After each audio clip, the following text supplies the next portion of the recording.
Présenter les littératures caribéennes francophones enjoint à déployer l'histoire littéraire de la Caraïbe francophone et les faits littéraires de ses grands écrivains.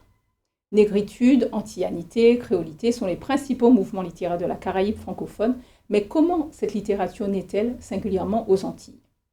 Durant toute la période esclavagiste et même au-delà, seuls les Blancs créoles étaient en mesure d'écrire. Les rares œuvres remarquables sont celles de poètes élégiaques comme le Guadeloupéen Nicolas Germain-Léonard au XVIIIe siècle, qui était sensible au malheur des esclaves et à la dureté de ses compatriotes, et plus tard, après l'abolition, l'œuvre d'autres Guadeloupéens comme Octave Giraud et bien d'autres, et qui sont toutes des œuvres militantes qui plaident ouvertement ou hypocritement en faveur du maintien de l'esclavage. Qu'il s'agisse donc des romans de Prévost de Traversée, comme Les Amours de Zémédar et Karina, de Cousin ou des poésies de Poirier-Saint-Tourelle, Les Veillées françaises, Cyprès et Palmiste, Les Veillées du Tropique, ou encore des œuvres de Le Merle, tous ces écrits chantent le monde créole. Nous allons maintenant nous intéresser à l'exotisme et au régionalisme. La littérature caribéenne francophone connaît une époque, vers la fin du XIXe siècle jusqu'au début du XXe, où l'exotisme parnassien sévit. C'est à qui imitera le mieux les poètes français Hérédia et Lecomte de Lisle. Et Daniel Tally semble avoir eu le prix d'excellence. Un extrait d'un de ses poèmes: « Je suis né dans une île amoureuse du vent, où l'air a des senteurs de sucre et de vanille, et que berce au soleil du tropique mouvant le flot tiède et bleu de la mer des Antilles. » C'est donc un extrait du poème L'île lointaine. À partir de 1910 environ, l'exotisme se corrige légèrement en régionalisme. Le paysage accepte d'accueillir parfois les hommes et leurs mœurs. Donc si l'on veut, à la carte postale, paysage agrémenté parfois de quelques Caraïbes imaginaires, succède la carte postale ornée de quelques doudous en costume local, quelques chars à bœufs remplis de cannes, et parfois, comble d'audace, une case branlante avec quelques indigènes en haillons, tout cela d'ailleurs est vite noyé dans le parfum bien appétissant du matité créole, du court bouillon pimenté et de la résignation sociale teintée d'espoir chrétien. Ce n'est qu'à partir de 1935 environ, lorsque la négritude s'affirme, que le poète refuse d'être un rêveur pour devenir un éveilleur. L'ère ouverte par la littérature de la négritude voit apparaître l'homme antillais, non plus dans son pittoresque, mais dans son drame, dans ses problèmes. Commençons par l'éveil de la négritude. Négritude. On a tant parlé déjà de ce terme. On en a déjà donné tant de définitions différentes qu'il paraît indispensable d'en faire une analyse détaillée, basée sur l'œuvre même de celui qui a inventé le terme en 1935, Aimé Césaire. Et cela dans un article qu'il a intitulé « Nègrerie, conscience raciale et révolution sociale ». Article qui est paru dans la revue L'Étudiant Noir. Un extrait. Un mal étrange nous ronge, en effet aux Antilles, une peur de soi-même, une capitulation de l'être devant le paraître. Une faiblesse qui pousse un peuple d'exploiter à tourner le dos à sa nature, parce qu'une race d'exploiteurs lui en fait honte dans le perfide dessein d'abolir la conscience propre des exploités. Les exploiteurs blancs nous ont donné, à nous autres exploités noirs, une culture, mais une culture blanche. Une civilisation, mais une civilisation blanche. Nous paralysant ainsi par mailles invisibles pour le cas hypothétique où nous nous libérerions du plus sensible esclavage matériel qu'ils nous ont interposé. Et ils ourdissent leur trame, patiemment, inlassablement, par ruse diligente, jusqu'à ce que nous mourions à la connaissance de nous-mêmes. Fin de citation. Césaire invente donc un mot et le fait entrer dans le dictionnaire de la langue française, négritude. Il ramasse le mot nègre, qui est un mot injurieux à l'époque, un mot dont la connotation péjorative est telle qu'il provoque la honte. Dans les années 30, en effet, Frantz Fanon le rappelle, l'Antillais était un noir, mais le nègre était en Afrique. Césaire veut corriger le préjugé que les Antillais ont vis-à-vis de l'Afrique qu'on leur a appris à voir comme une terre sauvage. Les préjugés racistes datant de l'esclavage sont encore vivaces. L'Antillais alors est convaincu que seul l'individu à peau claire peut prétendre à la beauté car il est victime de l'aliénation culturelle qui caractérise nos sociétés antillaises. Il est de ceux qui ne se consolent point de n'être pas fait à la ressemblance de Dieu mais du diable, ceux qui considèrent que l'on est nègre comme commis de seconde classe en attendant mieux et avec possibilité de monter plus haut, dit Césaire. Autre extrait. Ma négritude n'est pas une pierre, sa surdité ruée contre la clameur du jour. Ma négritude n'est pas une tête d'eau morte sur l'œil mort de la terre. Ma négritude n'est ni une tour ni une cathédrale. Elle plonge dans la chair rouge du sol, elle plonge dans la chair ardente du ciel, elle troue l'accablement opaque de sa droite patience. Fin de citation. C'est donc le contact brutal avec l'Occident à partir du XVe siècle qui va modifier la négritude et l'augmenter d'une donnée raciale. C'est le blanc qui crée le nègre, affirme Frantz Fanon. Un minimum de 150 millions d'hommes arrachés à l'Afrique en 4 siècles. L'esclavage aboli seulement il y a plus de 170 ans. les lynchages et la ségrégation, la misère, les préjugés de toutes espèces. À ces faits, il y eut beaucoup d'excuses avancées. Le christianisme, le besoin d'hygiène, des techniques, l'instruction, l'essor économique. Les nègres, eux, ont gardé de cette expérience un tout autre souvenir. Je cite. Les peuples noirs ont supporté un ensemble d'avatars historiques qui, sous la forme particulière de la colonisation totale, impliquant à la fois l'esclavage, la déportation et le racisme, n'a été imposé qu'à ces peuples et à eux seuls, dans l'époque historique connue, objectivement. Se créa ainsi donc une prise de conscience face à cette communauté d'origine et de souffrance qui imprime sa marque à la négritude. Le nègre, dès lors, relève la tête. Difficile d'en détailler les raisons. Exemple des autres peuples colonisés, comme l'Inde ou les pays arabes, l'influence du communisme, le nombre croissant d'intellectuels noirs et aussi l'impuissance du maître occidental finalement à faire régner l'ordre sur ses propres territoires et dans ses plantations. Tout cela a joué son rôle. Le noir a refusé alors un destin imposé par l'ex-colon. Il refuse l'attitude servile, rejette les préjugés qui pèsent sur sa race et se proclame enfin nègre. La poésie innovante et créative de Césaire s'inscrit en rupture avec l'imitation de la littérature européenne. Césaire le dit, c'est parce que le peuple antillais a été un peuple humilié qu'il y a eu la négritude, la revendication d'une identité nègre. Peuple méprisé par ceux qui l'ont colonisé, peuple qui doit se relever après des siècles d'oppression, peuple traumatisé car son humanité lui a été déniée, le peuple antillais a subi l'inégalité. Une inégalité qui l'a poussé à un questionnement identitaire. Est-il un homme ou un sous-homme? Que doit-il faire pour prouver qu'il est un homme? Se blanchir ou remonter de la fosse dont on l'a jeté? Rappelons-nous cette tirade fameuse d'Henri Christophe, roi d'Haïti, dans la pièce de théâtre d'Aimé Césaire, La tragédie du roi Christophe. Je cite. « À qui fera-t-on croire que tous les hommes, je dis tous, sans privilège, sans particulière exonération, ont connu la déportation, la traite, l'esclavage, le collectif ravalement à la bête, le total outrage, la vaste insulte, que tous, ils ont reçu plaqué sur le corps, au visage, l'omnignant crachat. Nous seuls, madame, vous m'entendez, nous seuls les nègres.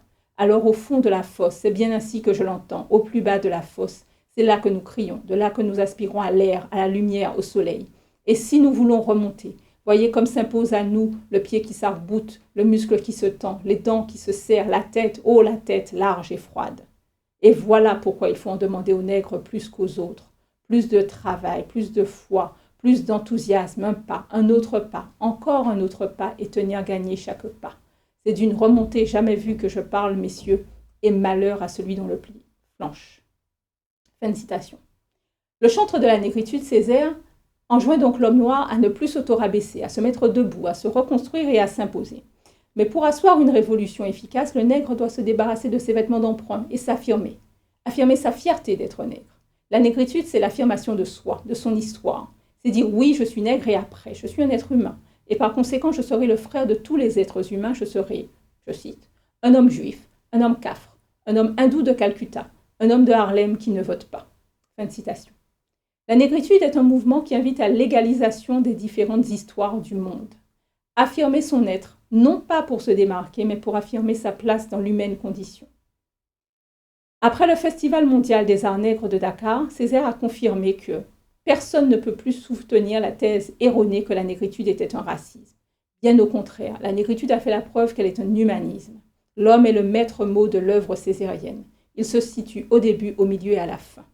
Sans haine contre les autres peuples, Césaire se déclare de la race des opprimés du monde. C'est à cet unique peuple, cette unique race que Césaire appartient. Car l'ensemble des valeurs de la négritude constitue l'apport du nègre à la civilisation universelle par le biais du métissage culturel. C'est parce que l'humanité reconnaît sa diversité, c'est parce que l'homme revendique sa différence et l'aspect positif de cette différence qu'il peut prétendre à l'universalité. La négritude convie l'homme au banquet universel. Un autre mouvement qui a marqué l'histoire littéraire de la Caraïbe francophone, c'est l'antillanité. L'antillanité est un concept qui a été conçu donc à la fin des années 1960 par Édouard Glissant. L'antillanité naît d'un constat. La société antillaise souffre d'avoir subi une politique de colonisation dite réussie. Face à ce diagnostic, Édouard Glissant propose un remède, la quête de l'identité antillaise. L'antillanité, c'est une volonté de reconstituer les déchirures sociales, de remplir les trous de la mémoire collective et d'établir des relations hors du modèle hexagonal.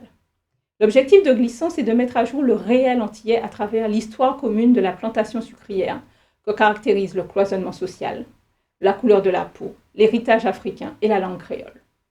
Il affirme donc la spécificité des Antilles dans leur diversité, leur langue et leurs histoires. L'antillanité, c'est une identité ouverte et plurielle. En fait, il s'agit de s'approprier l'espace accaparé par les colons et l'histoire occultée par la période de l'esclavage. Édouard Glissant participe ainsi au renouveau intellectuel de la Caraïbe francophone en développant le concept d'antillanité. Il estime qu'il faut travailler à guérir la société antillaise en lui permettant de se réapproprier un espace, la terre antillaise, accaparée par les colons, et une histoire, celle de l'esclavage et de la colonisation. L'antillanité est donc avant tout réappropriation de soi et reconnaissance du métissage culturel et des bienfaits du plurilinguisme, français et créole. Dénonçant la servitude consumériste, Glissant présente le paradoxe de ceux qui savaient auparavant faire et créer, mais qui sont désormais démunis, et se positionnent par rapport à ceux qui ont constitué le fonctionnement nouveau de ces civilisations. En cas d'intempéries, de calamités naturelles, de crise ou de rupture d'approvisionnement, Glissant le dit, nous réclamons du secours de ceux mêmes qui nous détruisent ainsi. Habitués que nous sommes aux excès saisonniers, l'interruption d'arrivage de bateaux ou d'avions cargo trahit la dépendance, l'accoutumance et l'inaptitude nouvelle. Je cite Glissant. Assaut des grandes surfaces d'approvisionnement, que devant les postes à essence, nervosité insoutenable de tous ceux qui ne sont et ne sont plus que des clients. Ces réactions proviennent de ce que nous savons bien, que nous ne sommes plus capables de faire face par nous-mêmes à de telles situations. Nous avons désappris les gestes collectifs de la solidarité, les gestes techniques de la survie. Fin de citation. Les réussites personnelles se sont donc effectuées au prix du renoncement collectif et dénonçant la passivité généralisée, l'éparpillement et l'individualisme, Glissant révèle ce qu'il nomme la trahison des élites. Un jeu réflexif, argumentatif sur arrière-plan idéologique engagé par l'écrivain dans le Discours antillais qui est paru en 1981, interroge la situation de ces îles, Guadeloupe, Martinique, et l'urgence, la création littéraire qui en provient et s'ensuit. L'œuvre d'Édouard Glissant, qui est souvent jugée élitiste, est surtout mal connue. Elle incarne pourtant la richesse du métissage culturel de la société antillaise. Édouard Glissant souligne tout particulièrement l'importance des métissages culturels entre les civilisations européennes et africaines sur le territoire des Antilles. Que ce soit de Soleil de la conscience en 1956 jusqu'au Discours antillais en 1981, de la Cohue du Lamentin en 2005 au IVe siècle, l'œuvre d'Édouard Glissant est une partition poétique et philosophique unissant passé et présent, imaginaire pragmatique et utopie. Marquée du sceau de la richesse composite, hantée par le mythe de la traversée, celle des populations africaines envoyées aux Antilles, et portée par le refus de toute domination occidentale, Édouard Glissant a cherché à définir une approche poétique et identitaire comme une méthodologie de survie des peuples au sein de la mondialisation. Soucieux d'altérité et de compréhension, son œuvre démontre une inventivité langagière alliée à une écoute sans faille des mouvements du monde et reste une clé d'accès à la modernité. Le plus récent grand mouvement littéraire des aires caribéennes francophones, c'est la créolité. Trois Martiniquais, nés dans les années 50, créent ce mouvement, la créolité, et en faisant paraître en 1989 un tapageur éloge de la créolité, fruit d'une conférence à ce moment-là, il récuse une identité monolithique. L'Antillais n'est ni un nègre en quête de sa négritude africaine, ni un Européen assimilé. L'Antillais est avant tout créole, c'est-à-dire ouvert sur la Caraïbe et les Amériques, et empreint d'une culture métissée. Très médiatisés, les chantres de la créolité, les écrivains Raphaël Confiant, Patrick Chamoiseau et le linguiste Jean Bernabé, observent les composantes multiraciales et multilingues de l'homme créole et arguent alors que le nègre, l'asiatique, le levantin, le blanc ont évolué depuis leur arrivée dans les îles caribéennes. De même que la langue qui s'est pliée aux particularités de ces îles et à ce contexte langagier où flirtent langue créole et langue française. Le mouvement de la créolité a parfois suscité des polémiques et son excessive médiatisation lui a notamment été reprochée. De même que ses représentants ont été accusés de trahison à l'égard du créole, leur prétendu sectarisme, etc. Glissant lui-même, dont ils se sont inspirés, leur a de surcroît reproché de substituer à la créolisation comme processus toujours ouvert, une créolité spécifique arrêtée dans ses traits identitaires. Pourtant, ce mouvement littéraire est un des plus fameux et un des plus importants. Et par le biais de son personnage romanesque, Amédée Mauville, Raphaël Confiant a situé la créolité à mi-chemin entre négritude césarienne et syncrétisme créole. Citation. Amédée se contentait de hocher la tête, énigmatique.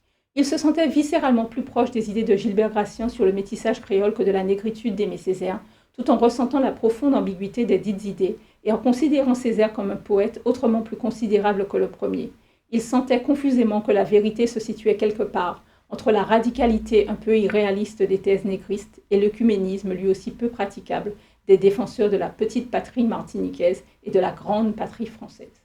Mais comment nommer cet entre-deux? Quel vocable lui assigner? Fin de citation.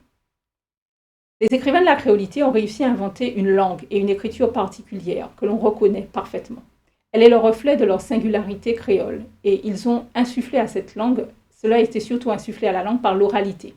Le lecteur, lorsqu'il lit leur roman, dès lors qu'il retrouve des mots spécifiques comme le mitan, baillé, charrier, quimboisé, da, cabroué, morne, etc., c'est immédiatement qu'il est en texte créole. Le critique Ralph Ludwig affirme qu'il y a une prise de conscience du caractère original de la littérature antillaise, née à un carrefour culturel, lieu de rencontre entre Amérindiens, colons européens, esclaves africains et ouvriers indiens, pour ne citer que les ethnies les plus fortement représentées. Mais tout en affirmant ces liens culturels, notamment avec les traditions littéraires occidentales et la culture populaire africaine, la nouvelle littérature antillaise a proclamé son individualité. Dans le roman Le Nègre et l'Amiral de Raphaël Confiant, Amédée Mauville, le personnage, nous expose justement les obstacles que rencontre l'écrivain qui veut que sa langue reflète le monde créole. Je cite. « Le plus dur était de trouver le premier mot, le tout premier mot, et de bâtir la première phrase, car il sentait confusément que tout partirait de là et qu'un rien pouvait le faire passer à côté de cette vie-là. Alors il cherchait ce mot ou cette parcelle de phrase. Il provoquait les plaidoiries des putaines, exprès pour voir si un jour ou l'autre, il aurait la sensation de saisir au bon la seule, la vraie, l'unique qui enclencherait tout le restant du récit. Parfois, il avait l'illusion qu'il approchait du but. Il notait fiévreusement les rigoladeries des unes et des autres et rentrait chez lui, presque au pas de course. Là, devant son bureau, il traquait ce foutu sésame au mi-temps d'un amoncellement de phrases en apparence bénignes. Antoinise a des gammes dans son corps, elle marche comme si ce n'était pas la terre qui la portait. Fin de citation. L'écrivain créole entend donc retrouver dans sa littérature le langage populaire vrai, ce parler qui lui semble davantage représentatif du langage antillais que ne l'est l'emploi d'une langue française pure. Damoiseau est confiant, illustre le rôle clé que tient l'oralité dans la société antillaise et le courant littéraire qui prône l'oralité, à savoir la créolité, eh bien, ses chefs de file sont Chamoiseau, confiant. Suivant de Pestre, le manifeste théorique de ce mouvement, à ses yeux essentiellement martiniquais, l'éloge de la créolité, écrit en collaboration avec le linguiste Jean Bernabé, est une œuvre majeure de réflexion littéraire aux Antilles. Se défendant de s'inscrire comme un corollaire ou en complémentarité de la négritude, la créolité se veut un dépassement du mouvement césarien, que ces théoriciens définissent d'ailleurs comme un moment, certes important, une phase dans le mouvement d'affirmation de la conscience antillaise qu'il est désormais nécessaire de dépasser. La première phrase de l'éloge de la créolité propose une affirmation, bien souvent considérée comme une synthèse de cette pensée. Je cite. « Ni Européens, ni Africains, ni Asiatiques, nous nous proclamons créoles. Cela sera pour nous une attitude intérieure mieux, une vigilance, ou mieux encore une sorte d'enveloppe mentale au mi-temps de laquelle se bâtira notre monde en pleine conscience du monde. » Fin de citation. Hors de ces mouvements littéraires, exotisme, régionalisme, négritude, antillanité, créolité, d'autres œuvres caribéennes francophones majeures se sont distinguées au niveau mondial. J'en choisirai deux à vous présenter. Celles de nos deux prix littéraires, les deux prix Nobel antillais, deux prix Nobel de littérature, Saint-John Perse et Maryse Condé. L'œuvre du Guadeloupéen Saint-John Perse est en effet couronnée par le prix Nobel de littérature en 1960. Saint-John Perse est le pseudonyme d'Alexis Léger, poète, diplomate et donc prix Nobel de littérature, un voyageur passionné par la mer et les grands espaces. Et d'ailleurs, sa mobilité a souvent été liée à son origine insulaire et à son enfance passée en Guadeloupe. Par exemple, le recueil de poèmes Éloge, paru en 1911 aux éditions Gallimard, a connu un succès extraordinaire, immédiat. Sinon l'enfance, qu'y avait-il alors qu'il n'y a plus? Le poète, qui s'y est renommé Saint-Léger, y dévoile un processus de création entrelaçant les souvenirs d'un enfant roi. Multipliant les références au réel guadeloupéen, l'imaginaire de ce poète sensibilise une convoitise de l'espace. Extrait d'Éloge. Palme. Alors on te baignait dans l'eau de feuilles vertes, et l'eau était encore du soleil vert.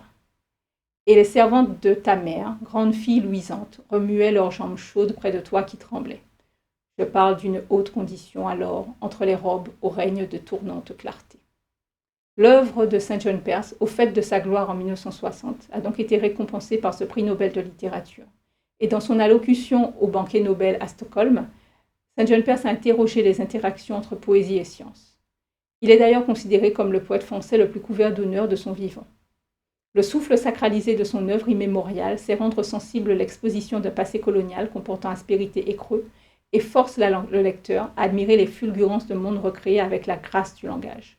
La poésie moderne, exigeante et suggestive de ce voyageur guadeloupéen, séduit par la grandeur d'un lyrisme impersonnel, l'abstraction de termes à la fois techniques et sublimes, anoblissant encore une fois les liaisons entre poésie et savoir scientifique. Poète est celui-là qui rompt pour nous l'accoutumance. L'œuvre de Maryse Condé, qui tient à se distinguer en rappelant qu'elle écrit en Maryse Condé, a été saluée par le prix Nobel alternatif de littérature en 2018 et par le prix Sino del Duca cette année. Maryse Condé est une originale, une inconvenante, une contestataire qui se méfie des doctrines, des implications idéologiques, des réflexions initiées par son temps sur la négritude, la créolité et le féminisme. C'est une écrivaine qui ne résiste pas aux attraits de l'errance, de l'insolence et de la démythification.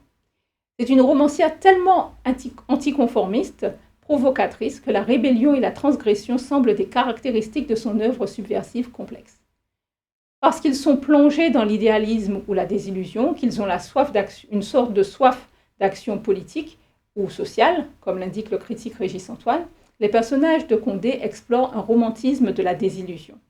Même lorsque la romancière narre les contes vrais de son enfance, elle resitue l'esprit critique insoumis de l'incarnation de l'intelligence couplée avec la méchanceté, qui puise sa force, notamment chez une mère pieuse, fière et digne, capable de tuer avec l'arme blanche de ses mots.